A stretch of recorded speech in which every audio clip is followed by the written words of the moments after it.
Je reçois Gauthier Van Lieshout. Il est photographe, il est en pleine préparation d'une exposition de ses œuvres qui s'appelle Le Temps des femmes. Très belle exposition qui se déroulera courant 2017. Gauthier, merci d'être venu. Un plaisir. C'est vrai que j'ai eu la chance de participer à ton avant-dernier shooting déjà. Avant-dernier. Qui se déroulait au Delaville Café. C'est ça. Un shooting un peu particulier quand même, puisqu'il y avait une ambiance dans les années 30, hein, c'est un peu ça le principe. Les années 30, oui. On a essayé avec l'équipe de reproduire ces soirées mondaines des années 30, avec ces femmes toujours entourées de plein de froufrous et ces hommes plus machos les uns que les autres. Et c'était pour le coup très, très sympa. Ouais, le résultat était là. En tout cas, l'ambiance sur le shooting était super, on a pu le voir dans une vidéo dernièrement. Tu as appelé ton exposition Le Temps des femmes. J'aime beaucoup prendre des femmes totalement différentes, qui ont un passé très différent, qui ont un style très différent, un âge différent, ce genre de choses.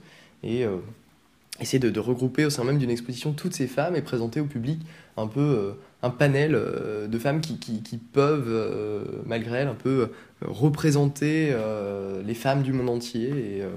Mais c'est pas facile, il faudrait faire plusieurs milliards de photos pour représenter toutes ces femmes. Mais on essaye avec 50 déjà. C'est ambitieux quand même, une exposition avec 50 photos. Je pense que ça doit te prendre du temps. Est-ce que c'est pas trop difficile avec ton emploi du temps? Ah non, ça va. C'est raisonnable.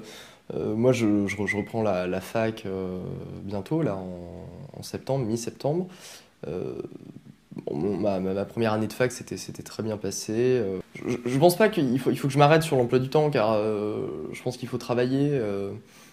Dans la vie, il faut bosser, et si on est un minimum ambitieux, il faut aller de l'avant et ne pas trop se préoccuper de l'heure ni de l'emploi du temps.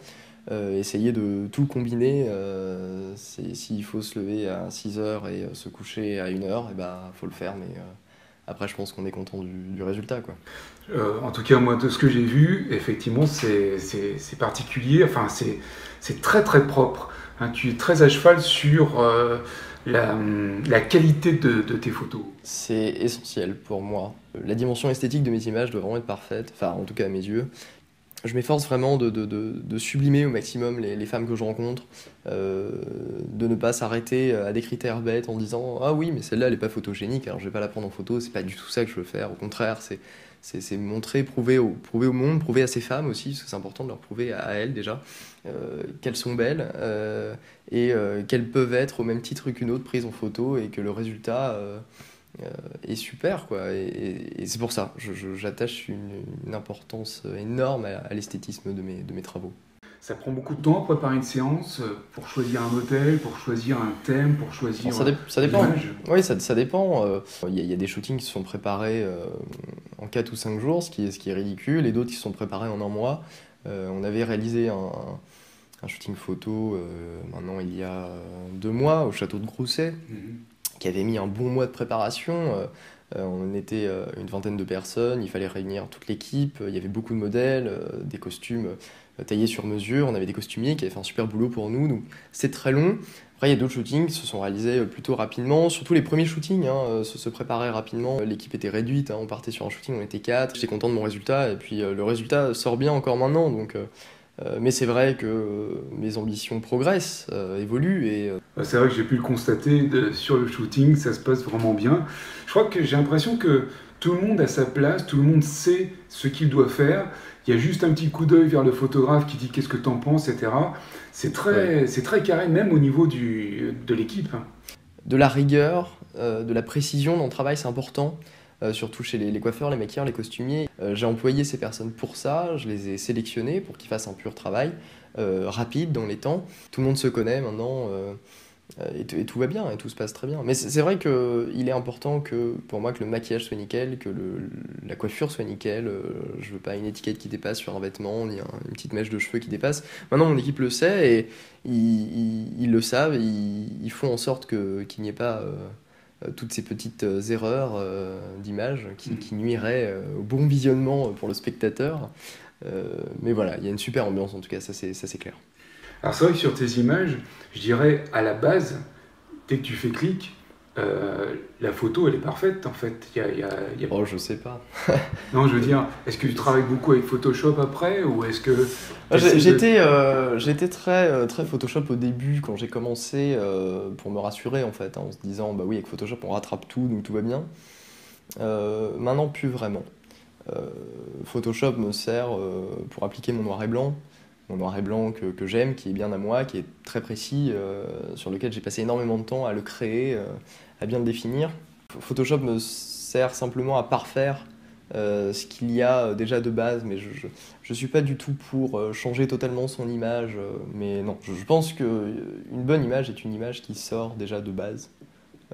Mais bon, avec l'ère du numérique, maintenant on est obligé de passer sur un travail informatique après. Tous tes clichés sont en noir et blanc pour l'exposition? Intégralement. Oui. Je fais beaucoup de clichés en couleur pour mon site, pour des books, ce genre de choses, parce qu'on me demande. J'en profite pour dire qu'on mettra bien évidemment toutes tes coordonnées, ton site, ton Facebook. Allez voir ton travail, visiter. Alors visiter, hein, n'oublie pas. Non mais oui, je fais quelques photos en couleur pour les sites et ce genre de choses, et parce que ça serait bête d'être fermé simplement en noir et blanc et de dire je ne fais que ça. Un jour, quelqu'un m'a dit tu es le François Ozon de la photographie. Alors ça m'a plutôt fait plaisir. François Ozon est quand même un réalisateur qui est connu pour ne jamais faire le même type de film. On ne sait jamais qui est le réalisateur quand il réalise un film, parce qu'on se dit mais c'est pas possible que ce soit lui. Son dernier film c'était un thriller, maintenant c'est une comédie. Enfin, ça n'a rien à voir. Les esprits sont totalement décalés. Pour le coup, ça m'a fait plaisir ce compliment parce que je me suis dit, en tout cas, à défaut de savoir tout faire, je fais tout. Donc je sais pas si je sais le faire, mais en tout cas je touche à tout. Et donc couleur, noir et blanc, ce genre de choses. Après je me suis limité au noir et blanc pour mon exposition car pour moi l'élitisme photographique passe par le noir et blanc pour retrouver un petit peu cette ambiance d'avant, retrouver un peu le travail qu'on faisait de l'argentique évidemment. Et pour moi, vraiment, il y a une beauté dans le noir et blanc que je n'ai jamais réussi à retrouver en couleur. Mais c'est vrai qu'un petit peu de couleur, un peu de peps, des fois, ça fait du bien.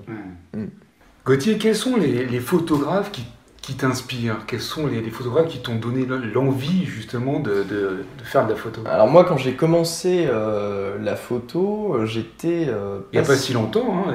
Non, ça fait pas si longtemps. Ça fait que 3 ans, quoi. Et commencer réellement, ça fait qu'1 an. Mais il y a 3 ans déjà, je m'intéressais beaucoup à Peter Lindbergh.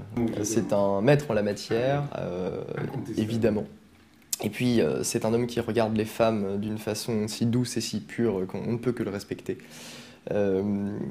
Étonnamment, Helmut Newton aussi, j'aime beaucoup ce qu'il fait, mais sur le plan esthétique, sa vision de la femme est quand même différente. Mais évidemment, on pourra aussi mentionner Rankin, De Marchelier, David Lachapelle, voilà. Oui, qui n'ont rien à voir. Alors, qui n'ont rien à voir, non. Parce que David Lachapelle, il y a des sacrées mises en scène. Il y a des sacrées mises en scène, des décors de dingue, je vous invite à découvrir. D'ailleurs, spectateur, le travail de David Lachapelle, c'est un truc de dingue ce qu'il fait, c'est du cinéma, c'est fou. Et moi, je rêve un jour de pouvoir, ne serait-ce qu'avoir son équipe le temps de quelques heures, parce que lui, il a du monde, il a beaucoup de monde. Il fait déplacer des camions, lui. C'est cool, c'est sympa ce qu'il fait. Est-ce qu'on peut savoir quel sera le thème de la prochaine photo d'exposition? Parce que tu as encore un petit peu de temps avant l'exposition et tu continues. Tu étais à combien de photos actuellement? J'en suis à une quarantaine. Quarantaine de photos, donc il en reste une dizaine à peu près? Oui, bon, je pense que je vais un petit peu étendre. Je vais arriver, je pense, à 60 photos pour n'en choisir que 50. D'accord. Mais encore une fois, par souci d'élitisme, hein, c'est vraiment pour choisir les meilleurs. Me dire que j'ai un peu de marge et pas je mets les 50 parce que je dois en mettre 50. Me dire que j'en ai peut-être 60 ou 70 pour choisir les 50 meilleurs. Que le spectateur puisse se faire plaisir à regarder 50 images et se dise 50 fois waouh, c'est beau. C'est un peu le but aussi, hein, évidemment. plaire aux spectateurs, c'est quand même Évidemment. important. Hein, D'avoir une reconnaissance. Une reconnaissance, ouais, oui, c'est évidemment, on la cherche un peu tous. Hein. Bien sûr. C'est évident, et puis faut pas s'en cacher. De toute façon. Alors justement, le thème de la prochaine photo, ça sera quoi? Ça c'est secret, ça. Hein. Ça c'est secret. Vous ne le saurez jamais.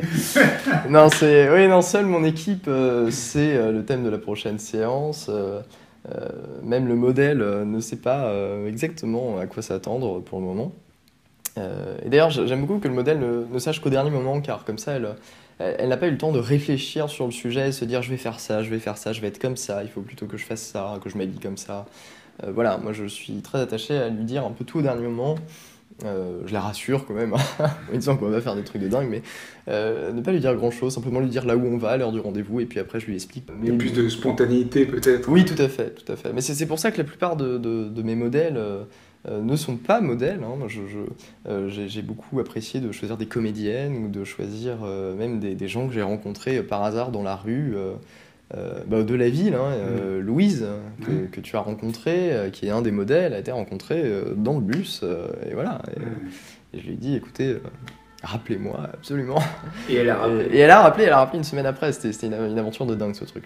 Parce que tu travailles aussi justement pour la mode, tu as fait... oui, quelques éditos de magazines, ce genre de choses, qui m'ont permis de rencontrer une de mes maquilleuses d'ailleurs, qui bosse avec moi maintenant. Et qui va bosser certainement avec moi jusqu'à la fin de l'expo, et même plus loin j'espère, parce que j'espère garder mon équipe le plus longtemps possible. Je dirais dans l'immédiat, tu es en pleine préparation de l'expo, donc le temps des femmes. Courant 2017, je disais, c'est à peu près ça. Hein, Oui, c'est ça, courant 2017. Alors il y aura plusieurs lieux d'exposition. L'exposition va certainement rester un mois là, puis un mois là, donc ça va bouger. On va voir un petit peu ce qu'on va pouvoir faire. Pour faire vivre justement cette exposition. Voilà, c'est ça, parce que bon, après 2 ans de travail, c'est dommage de faire 15 jours d'expo et puis ensuite merci, au revoir, c'est quand même dommage. Le but, c'est quand même d'avoir un maximum d'endroits et un maximum de spectateurs surtout. C'est l'expo, est-ce que tu as déjà des ambitions pour l'après-expo éventuellement? Alors l'après-expo, moi je vais faire en sorte d'inviter pour les plus gros événements que je vais faire, d'inviter des personnes du milieu de la mode, du magazine, ce genre de choses. Donc espérer se faire repérer, oui, c'est sûr. Ça, je pense que tout le monde en rêve. Peut-être proposer un nouveau projet d'exposition, si les gens me disent on veut le temps des femmes 2. Alors bon, alors c'est reparti pour 2 ans de travail. Et c'est vrai, voilà, après si demain un magazine me dit c'est parti, on vous engage, ma vie commence, entre guillemets, quoi. C'est un peu ça.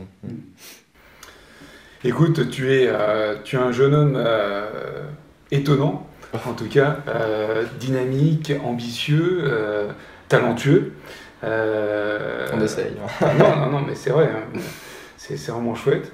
Et écoute, on te souhaite longue vie, évidemment. D'une part, longue vie à l'exposition Le Temps des Femmes, et puis longue vie dans ta vie professionnelle, évidemment. Longue vie aux femmes aussi. Longue vie aux femmes, bien sûr. Alors Dieu sait comme je les aime.